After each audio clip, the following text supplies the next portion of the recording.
What if the greatest obstacle to truth is not ignorance, but what you think you already know? We spend years collecting knowledge, books, ideas, beliefs, spiritual teachings.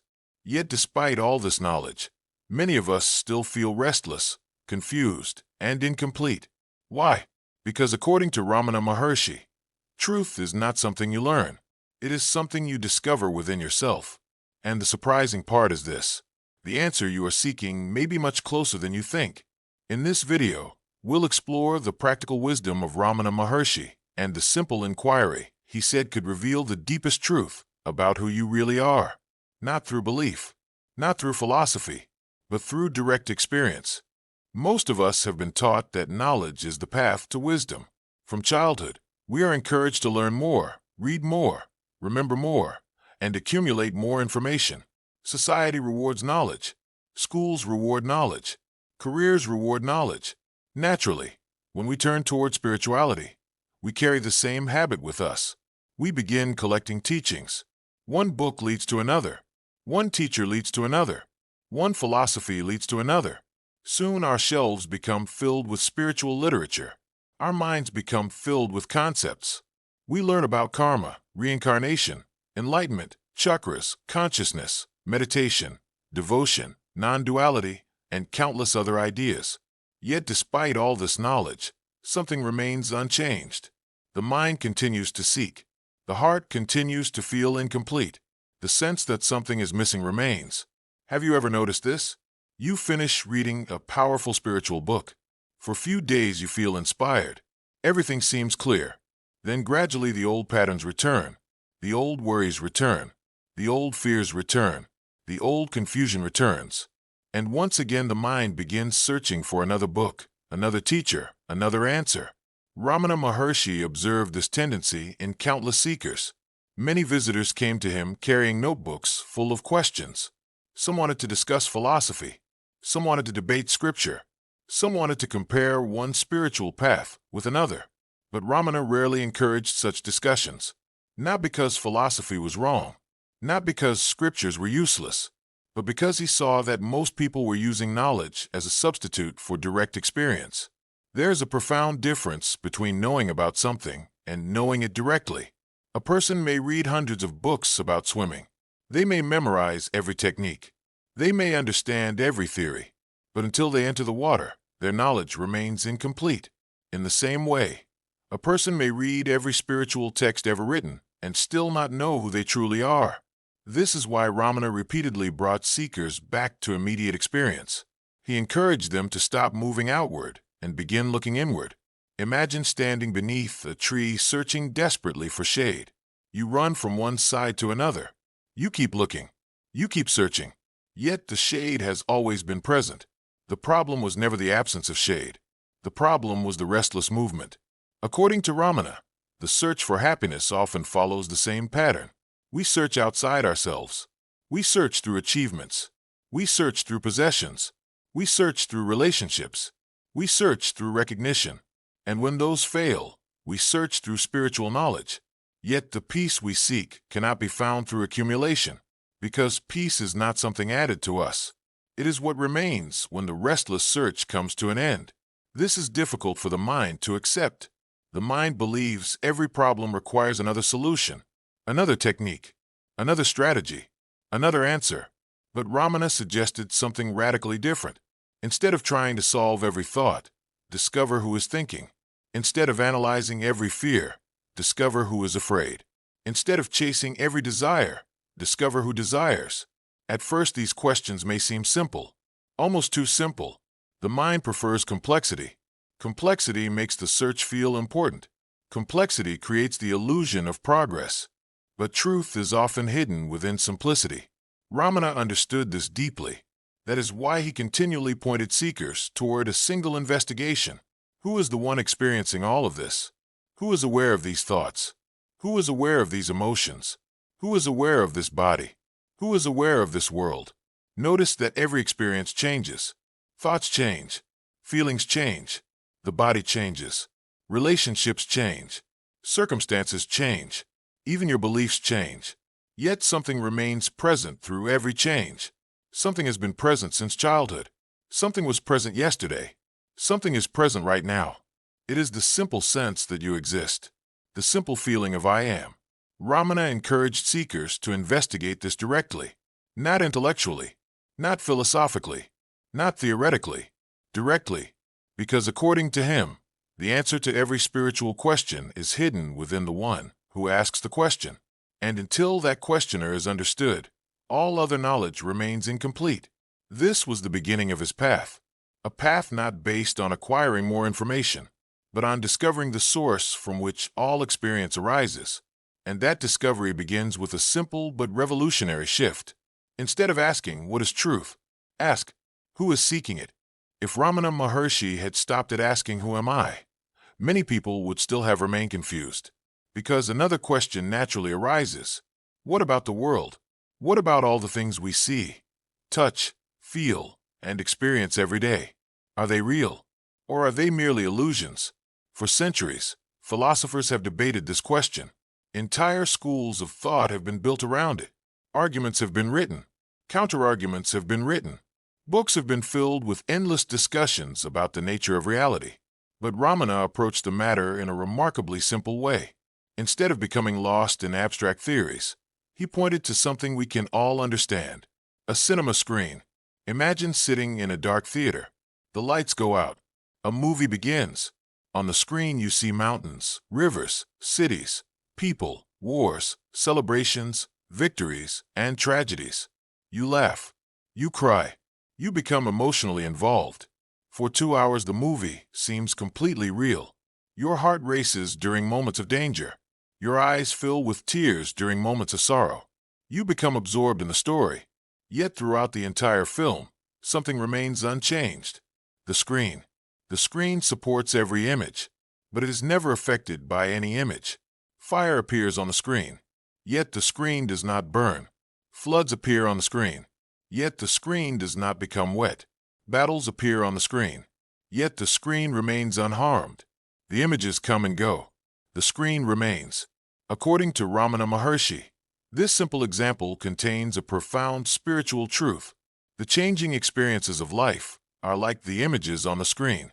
The underlying reality of pure awareness is like the screen itself. Most of us spend our lives focused entirely on the images. We become fascinated by success, terrified by failure, attached to pleasure, afraid of pain, excited by gain, depressed by loss. Our attention remains fixed on the moving pictures. Rarely do we notice the screen upon which everything appears. Ramana's teaching invites us to reverse this habit, not to reject the world, not to deny our experiences, but to discover the deeper reality that remains present throughout them all. Think about your own life. How many different roles have you played? Perhaps you were once a child, then a student, then an employee, a business owner, a husband, a wife, a parent, a friend, a seeker. The roles change continuously, yet the awareness that knows these roles remains the same. The thoughts change, the emotions change, the body changes, the circumstances change, but the simple fact of being aware remains constant. Ramana wanted seekers to recognize this directly, because once you begin noticing the screen, rather than only the movie, your relationship with life begins to change. You still participate in the world. You still fulfill your responsibilities. You still experience joy and sorrow, but something fundamental shifts. You no longer feel completely trapped by every passing event. Imagine standing on the shore, watching waves rise and fall. Some waves are large, some are small, some are beautiful, some are violent, but all of them are made of the same water. Likewise, according to Ramana, all experiences arise from the same underlying reality. The mistake is believing that the wave exists independently of the ocean. In the same way, we imagine ourselves to be separate individuals existing independently of the source from which we arise. This sense of separation creates fear. It creates anxiety. It creates struggle. Because anything that appears separate must constantly defend itself. It must constantly seek security. It must constantly seek survival. But when the deeper reality is recognized, something extraordinary happens. The fear begins to loosen. The struggle begins to soften. Life continues. The movie continues. The waves continue. But you begin to recognize the screen behind the movie, the ocean beneath the waves, the awareness behind every experience. Ramana was not asking people to adopt this as a belief. He was asking them to investigate it. Right now, at this very moment, thoughts are appearing, sensations are appearing, sounds are appearing, perhaps emotions are appearing. But what is it that knows all of these things? What is it that remains present while every experience comes and goes? Can that awareness itself be seen as an object? Or is it the very light through which everything else is known?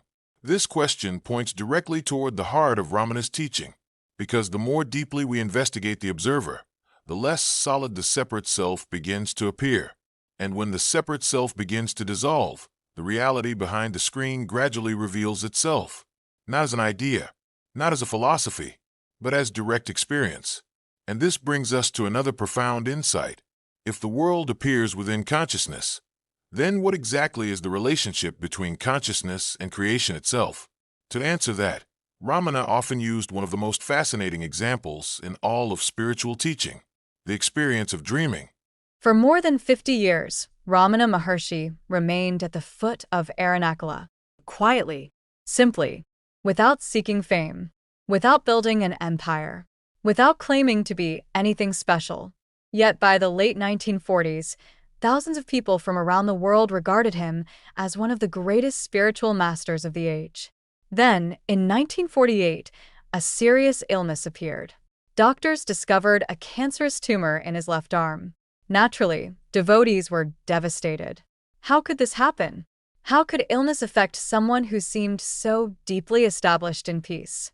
Many begged him to use spiritual powers to heal himself. Others prayed continuously for his recovery. Several surgeries were performed. Doctors did everything they could. Yet the disease continued to spread. Throughout it all, Ramana remained exactly the same. Calm, peaceful, unconcerned. He never complained, never expressed fear, never asked, "Why is this happening to me?" His response revealed the depth of his realization. When devotees worried about his condition, he gently reminded them, "The body itself is a disease." To most people, this sounded shocking. But Ramana was speaking from direct experience. He had discovered decades earlier that his true nature was not the body. The body could become sick. The body could age. The body could eventually die. But the awareness that witnessed the body remained untouched, just as the sky remains untouched by passing clouds. As his health declined, visitors continued arriving from every corner of the world. Many knew they were witnessing the final days of a remarkable life. Some simply wanted to sit quietly in his presence one last time. Others came seeking comfort, guidance, or a final blessing. Even when weakened by illness, Ramana continued receiving visitors. His compassion never diminished. His peace never wavered. As the months passed, it became increasingly clear that the end of his physical life was approaching. Devotees gathered around the ashram. Many wept openly. Many prayed for a miracle. But Ramana himself remained completely serene. One evening, a devotee could no longer contain his grief. With tears in his eyes, he asked, "Bhagwan, what will happen to us when you leave?" The question reflected the fear in countless hearts. For decades, Ramana had been their guide, their source of strength, their living connection to truth. How could they continue without him? Ramana's response became one of the most famous statements in spiritual history. He said, "They say that I am going away. But where could I go? I am here." Simple words. Yet they carried immense meaning. Ramana was reminding them of the very truth he had taught his entire life. The real self is not born. The real self does not die. The real self is ever present. On the evening of April 14th, 1950, his final moments arrived. Devotees gathered outside his room. Many softly sang a sacred hymn dedicated to Aranakula, the mountain that had called him as a teenager, the mountain he had never truly left. As the chanting continued, Ramana opened his eyes. Tears appeared at the corners of them, not tears of sadness, but tears of devotion, tears of love for Aranakula. Then, gently and peacefully, his breathing slowed and stopped. The sage of Aranakala had left his body. He was 70 years old. At that exact moment, something extraordinary was reported. Many people across southern India claimed to see a brilliant light moving across the night sky. A luminous object traveling toward Aranakala before disappearing behind the sacred mountain. Whether one views this as a spiritual sign or a remarkable coincidence, the story spread rapidly and became part of Ramana Maharshi's enduring legacy. Yet perhaps the most extraordinary thing was not his death. It was what happened afterward. His influence continued growing. Books containing his teachings spread across the world. Seekers from every continent visited Aranakala. His simple question, "Who am I?" continued transforming lives decades after his passing. Today, more than a century after his awakening experience, Ramana Maharshi remains one of the most respected spiritual teachers in history. Not because he founded a religion, not because he performed miracles, not because he sought followers, but because he pointed directly to something timeless, something already present within every human being. In a world filled with endless noise, endless distraction, and endless seeking, Ramana offered a radically simple message. Stop searching outside. Turn inward. Discover the source of the one who seeks. And there, beyond thought, beyond fear, beyond suffering, you may discover what he discovered at the age of 16, that your deepest nature has never been born, and therefore can never die. The silent sage of Aranakala may have left his physical form, but his question still echoes through time. A question waiting for each of us to answer. Who am I? We have spoken about knowledge. We have spoken about the world. We have spoken about dreams and creation. But now we arrive at the heart of Ramana Maharshi's teaching, the point toward which every discussion ultimately leads. A question so simple that the mind often overlooks it. Who am I? Not who do others think I am. Not what is my profession. Not what is my history. Not what are my beliefs. But who am I really? Most of us never ask this question deeply. We assume we already know the answer. We point to the body and say, "This is me." We point to our thoughts and say, "This is me." We point to our memories and say, "This is me." Yet if we look carefully, something curious becomes apparent. The body is constantly changing. The body you have today is not the body you had 10 years ago. Your thoughts change from moment to moment. Your opinions change. Your emotions change. Your desires change. Even your personality changes over time. If all these things change, can they truly be what you are? Ramana encouraged seekers to investigate this directly, not through philosophy, not through belief, through observation. Close your eyes for a moment. Notice a thought arising. Perhaps it is a memory. Perhaps it is a plan. Perhaps it is a worry. Now ask yourself, who is aware of that thought? The thought appears. It remains for a moment. Then it disappears. But the awareness that witnessed it remains. Now notice an emotion. Perhaps calmness. Perhaps curiosity. Perhaps resistance. The emotion appears. The emotion changes.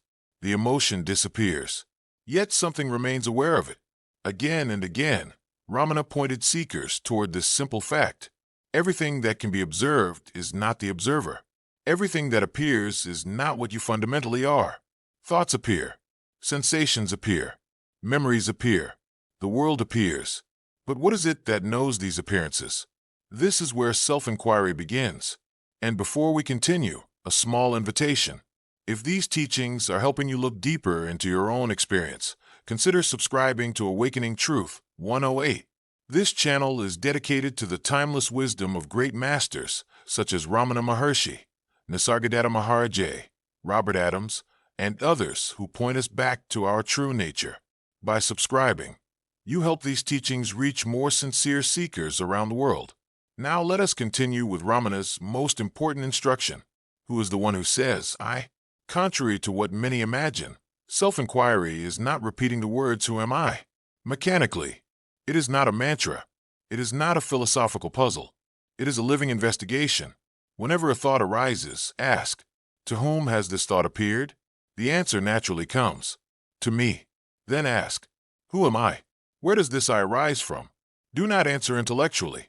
Do not create a theory. Simply look. Turn attention toward the sense of I itself. Ramana said that if this inquiry is pursued sincerely, the mind gradually begins returning to its source. Just as a river eventually finds its way back to the ocean, wandering attention begins moving back toward the awareness from which it emerged. At first, the mind resists. It wants more concepts, more explanations, more techniques, more certainty. But self-inquiry asks for something different. It asks for direct observation. It asks for courage. The courage to face yourself without distraction.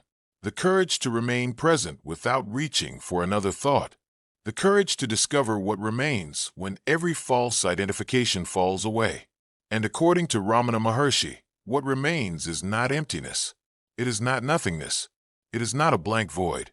What remains is your true nature, pure awareness, timeless, silent, unchanging, the very reality that has been present throughout your entire life, the reality that existed before every thought, the reality that remains after every thought, the reality that is aware of these words right now. This is why Ramana rarely encouraged endless debates about philosophy. He knew that truth cannot be captured by concepts. Words can point toward it. Teachings can point toward it. Scriptures can point toward it. But ultimately, each person must discover it directly, for themselves. Right now, as you listen, notice something. Thoughts may be coming and going. Images may be forming in the mind. Sounds may be appearing around you. Yet there is an awareness that effortlessly knows all of it. It does not struggle. It does not come and go. It simply is. Ramana's invitation was beautifully simple. Stop chasing every thought. Stop chasing every answer. Stop chasing every experience. Turn inward. Find the one who is chasing. Find the one who is seeking. Find the one who says I. And in that discovery, the seeker and the sought are revealed to be one. The journey ends where it began, with the simple awareness of I am. And in that awareness, all questions dissolve, all seeking fades, and what remains is peace.